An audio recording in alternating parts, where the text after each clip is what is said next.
Buenas tardes, quería compartir con ustedes el mensaje de hoy. Lamento el retraso, porque lo teníamos que haber enviado antes, pero me llevó más tiempo del que yo pretendía. Así son las cosas de Dios muchas veces. Y quería comentarles acerca de la última oración que Jesús hizo antes de ser capturado, que se encuentra en el capítulo 17 del relato del apóstol Juan, del libro de San Juan. Esta oración está cargada de mucha emoción, sentimiento y sabiduría, porque Jesús sabía que era lo que le tenía que decir y que pedir al Padre, porque él ya conocía que después de esto sería apresado para ser muerto por crucifixión. Esta oración es un poco larga para exponerla ahora y trata diversos temas. Entonces les insto a que la lean ustedes en otro momento completa.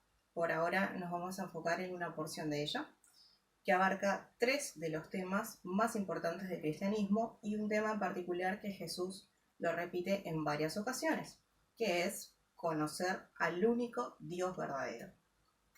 El versículo dice así, está en San Juan, capítulo 17, versículo 3, dice: y esta es la vida eterna, que te conozcan a ti, el único Dios verdadero, y a Jesucristo, a quien has enviado. Bueno, el versículo dice claramente que debemos conocer a Jesucristo, a quien Dios envió para que alcancemos la vida eterna. Pero, ¿quién es Jesucristo? Muchas personas no saben quién es Jesucristo. De hecho, los cristianos, antes de conocerlo, tampoco sabíamos quién era. En las Escrituras se revelan muchos nombres que se le asignaron. Jesús es el Verbo de Dios hecho carne, la luz del mundo, como lo dice en San Juan 1:1. En el principio era el Verbo, y el Verbo era con Dios, y el Verbo era Dios. En San Juan 1:9 dice: aquella luz verdadera que alumbra a todo hombre venía a este mundo. En el versículo 29 del mismo capítulo, del primer capítulo, de este primer capítulo, nombran a Jesucristo como el Cordero de Dios. En el mismo capítulo, el versículo 34, se lo reconoce como el Hijo de Dios. En el versículo 41 lo reconocen como el Mesías prometido. Y de esta forma podríamos nombrar una gran cantidad de otros versículos donde se describe la naturaleza de Cristo con diferentes nombres, pero no terminaríamos más. Me parece importante destacar también cuando lo reconocieron como el Salvador del mundo, Cristo. En San Juan capítulo 4, versículo 42, cuando la samaritana fue a avisarles a los otros sobre Cristo, que lo había conocido, ellos le decían a la mujer: ya no creemos solamente por tu dicho, porque nosotros mismos hemos oído y sabemos que verdaderamente este es el Salvador del mundo, el Cristo. A la luz de la Escritura, sabemos que Jesús es Dios Hijo. Pero ¿a quién vino al mundo y por qué? Jesús vino al mundo porque el Padre lo envió. Esto lo afirma él mismo en su última oración antes de ser apresado, en San Juan 17, capítulo 17, versículo 18. Como tú me enviaste al mundo, le dice a Dios, así yo los he enviado al mundo. El Padre no lo envió de visita ni de vacaciones. Lo envió con un propósito, con un plan. En San Juan capítulo 3, versículo 17, dice: porque no envió Dios a su Hijo al mundo para condenar el mundo, sino para que el mundo sea salvo por él. Esta es la gran misión que Dios le encomendó al Hijo. Sabemos ya que Jesús llegó a la tierra enviado por el Padre con un propósito claro: salvar a la humanidad de toda la perdición en la que cayó por el pecado desde Adán y Eva. Y salvar a la humanidad es la voluntad de Dios. No fue que nosotros le pedimos. Fue la voluntad de Dios salvar a la humanidad.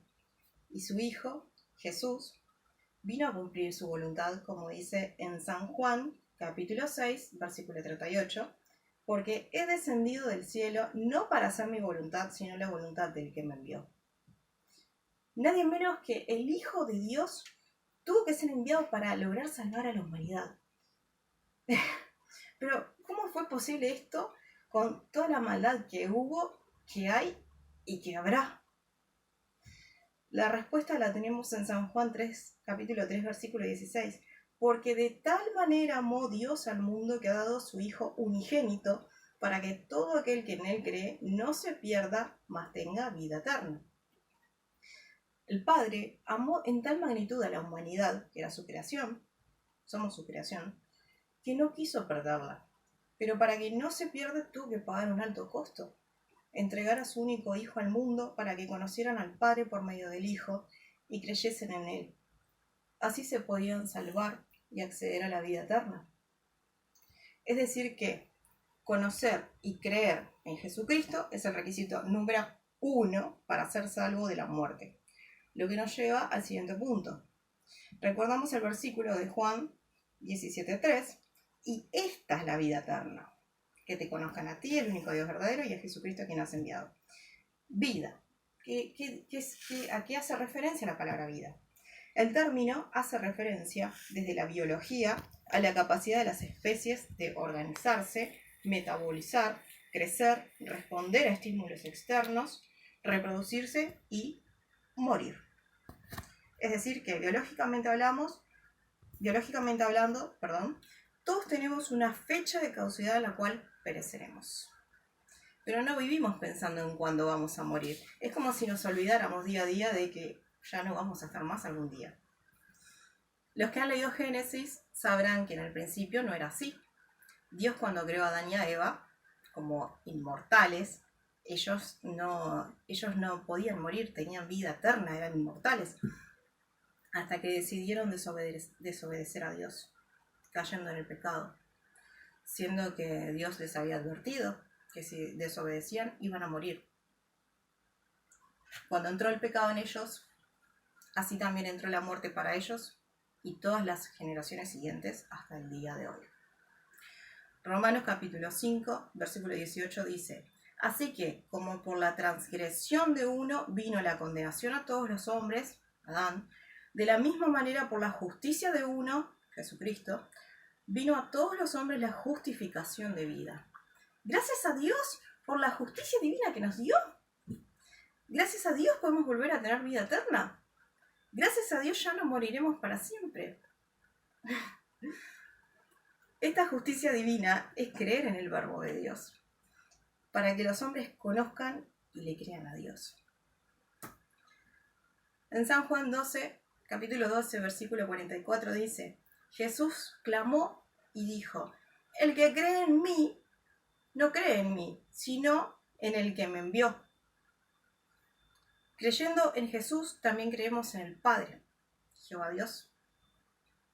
Primera de Juan, capítulo 5, versículo 13 dice: estas cosas os he escrito a vosotros que creéis en el nombre del Hijo de Dios, para que sepáis que tenéis vida eterna, y para que creáis en el nombre del Hijo de Dios. O sea que primero tenemos que creer en el nombre del Hijo de Dios para poder tener vida eterna. No podemos apelar a este maravilloso regalo si no creemos en el Hijo de Dios, si no creemos en su obra, si no creemos que es el Hijo de Dios. Ahora sabemos quién es Jesús y a qué vino. Vimos que es un requisito creer en su nombre para ser salvados de la perdición eterna y obtener la vida eterna, pero hay quienes no creen y van directo a la perdición eterna del Seol. El Seol es el infierno. Así que seguimos.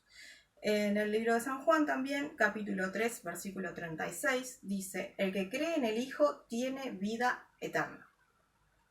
Pero el que rehúsa creer en el Hijo no verá la vida, sino que la ira de Dios está sobre él. Esto no se puede escapar. En San Juan, capítulo 1, versículo 12, dice: mas a todos los que la recibieron, a los que creen en su nombre, les dio potestad de ser hechos hijos de Dios. No solamente nos permite acceder a la justicia divina para poder tener la vida eterna, sino que también nos permitió ser llamados hijos de Dios. No hay honor más grande que este. No pueden comparar cualquier título del mundo, rey del mundo. No se compara con ser llamado hijo de Dios. Yo soy una hija de Dios. A diferencia de Jesucristo, nosotros, los que le conocimos y le aceptamos, venimos a ser hijos adoptados. No somos genéticamente, y no descendimos de Dios directamente. Él nos creó. porque se tuvo que pagar un precio alto para poder acercarnos a Dios. En Gálatas capítulo 4, versículos 4 y 5 dicen: pero cuando vino el cumplimiento del tiempo, Dios envió a su Hijo, nacido de mujer y nacido bajo la ley. María estaba casada y ella era virgen, para que redimiese a los que estaban bajo la ley, a fin de que recibiésemos la adopción de hijos. En otro versículo, Juan nos dice que Jesús es el puente para que podamos llegar al Padre y que es la única forma, el único camino. En San Juan capítulo 14, versículo 6 dice: Jesús le dijo: yo soy el camino y la verdad y la vida. Nadie viene al Padre sino por mí. Jesús es el camino, es el puente de conexión que tenemos con el Dios Todopoderoso. Conexión que se había roto cuando el pecado entró en el mundo. Porque si leen Génesis van a ver que Jehová Dios se paseaba en el huerto y hablaba, era amigo de Adán y Eva. Él paseaba entre ellos, porque no existía pecado, no había mancha. En 1 Timoteo, capítulo 2, versículo 5, dice: porque hay un solo Dios y un solo mediador entre Dios y los hombres, Jesucristo hombre. Jesucristo es el único que nos permite acceso al Padre. No María, no los santos, no los ángeles, no arcángeles ni querubines. Porque adorar o rezarle a estos es idolatría. Jesucristo es el puente entre la humanidad y Dios, porque Él se entregó a sí mismo a morir por todos nosotros. Entregar al Hijo y verlo sufrir y morir en una cruz es el precio más alto que Dios pudo pagar para nuestra salvación. En el libro de Mateo, San Mateo capítulo 20, versículo 28 dice: como el Hijo del Hombre no vino para ser servido, sino para servir. Siendo un Señor, vino a servir y para dar su vida en rescate por muchos. Volviendo al versículo que estamos estudiando, que dice: y esta es la vida eterna, que te conozcan a ti, el único Dios verdadero. Aquí trataremos el último punto de este mensaje. La vida eterna está en conocer al único Dios verdadero. Nos exhorta a conocerlo de verdad. Si Él nos aceptó como hijos, porque aceptamos ya y creímos en Jesucristo, debemos conocer quién es nuestra guía, ¿verdad?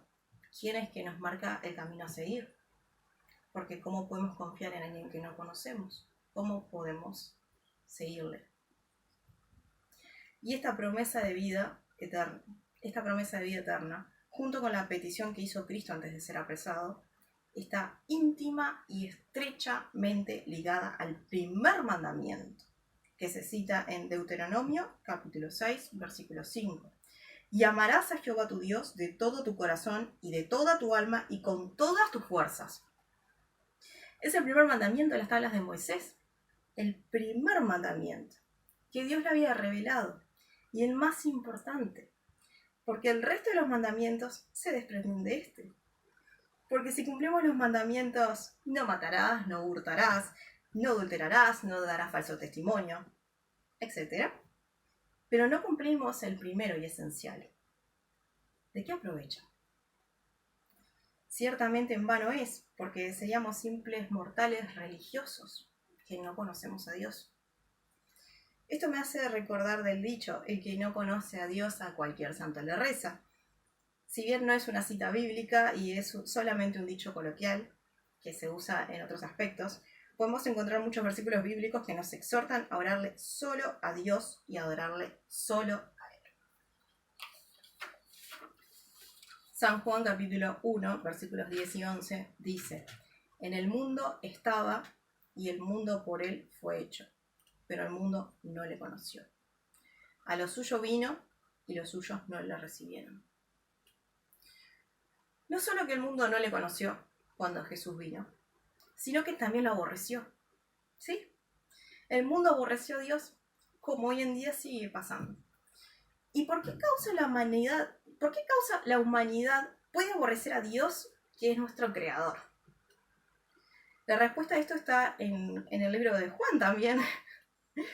Parece que soy fan del libro de Juan. Capítulo 3, versículos 19 y 20 dice: y esta es la condenación, que la luz vino al mundo, y los hombres amaron más las tinieblas que la luz, porque sus obras eran malas. Porque todo aquel que hace lo malo aborrece la luz y no viene a la luz, para que sus obras no sean reprendidas. En la luz no queda nada oculto. Si yo apago la luz, no veo por dónde voy y no veo qué cosas hay. Para ver qué cosas hay tengo que prender la luz. La gente tiene hambre y sed de Dios.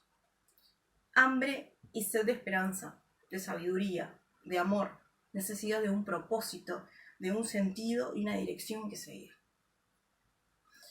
¿Y qué muestra más grande de amor podía Dios darnos que entregarnos a su único Hijo para expiar nuestros pecados, para expiar la maldad del mundo? Depende de nosotros si recibimos el don perfecto de Dios, el regalo sin precio calculable. Nadie puede comprar la salvación, nadie puede comprar la vida eterna.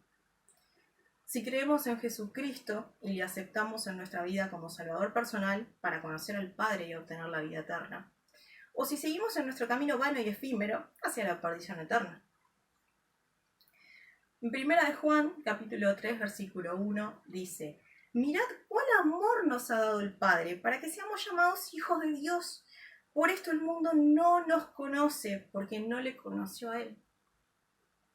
¿Y cómo sabemos quiénes son los hijos de Dios? En 1 de Juan, capítulo 3, versículo 10 dice: en esto se manifiestan los hijos de Dios y los hijos del diablo. Todo aquel que no hace justicia y que no ama a su hermano, no es de Dios. Y en 1 de Juan, capítulo 4, versículo 20 dice: si alguno dice yo amo a Dios y aborrece a su hermano, es mentiroso. Pues el que no ama a su hermano a quien ha visto, ¿cómo puede amar a Dios a quien no ha visto? Debemos buscar al único Dios verdadero. Pero me imagino que se deben preguntar: ¿y cómo sabemos que Jehová es el único Dios verdadero? En Isaías 44, capítulo 44, versículo 6, dice: así dice Jehová, rey de Israel y su Redentor, Jehová de los ejércitos: yo soy el primero y yo soy el postrero, y fuera de mí no hay Dios. Y en 1 de Timoteo capítulo 1, versículo 17, dice: por tanto, al Rey de los siglos, inmortal, invisible, al único y sabio Dios, sea honor y gloria por los siglos de los siglos. Amén. Y para ir terminando, yo los instruyo, les pido que busquen a Dios. Debemos buscar al único Dios y conocerlo mientras hay tiempo. Isaías 55, 6, capítulo 55, versículo 6 de Isaías, dice: buscad a Jehová mientras puede ser hallado, llamadle en tanto que está cercano. ¿Cómo podemos conocer a Dios mientras hay tiempo? Dios se revela a nosotros por medio de su palabra, como si fuese una gran carta de amor. Es a través de la palabra y la oración que buscamos la comunión con Dios para conocerle. Como quien se junta con amigos o con conocidos para poder disfrutar de un tiempo y seguir conociéndolos, ¿verdad? Porque nunca terminamos de conocer a las personas. En Juan, capítulo 8, versículo 19 dice: ellos le dijeron: ¿dónde está tu padre? Preguntando por Dios. Respondió Jesús: ni a mí me conocéis, ni a mi Padre. Si a mí me conocieseis, también a mi Padre conoceríais. Con este fragmento Jesús afirma que si nos interesamos en conocerle, también conoceremos al Padre. Debemos buscar y conocer a Dios en espíritu y en verdad. No basta ir solamente a la iglesia. No basta ver un video de Cash Luna. No basta ver videitos en WhatsApp. No basta compartir versículos por compartir. Si no sabemos qué es lo que Dios nos está enseñando, ¿cómo Dios nos va a edificar con eso?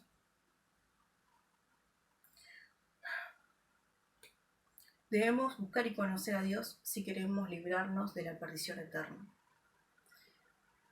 para así poder conocer las maravillas que Dios tiene para nosotros. Solo es una decisión: conocer a Dios o no conocerlo. yo les recomiendo conocer a Dios, porque no pierden nada. No se pierde nada con conocer a Dios. Todo lo contrario. Y les repito el versículo de estudio. Y esta es la vida eterna, que te conozcan a ti, el único Dios verdadero, y a Jesucristo a quien has enviado. Dios lo bendiga.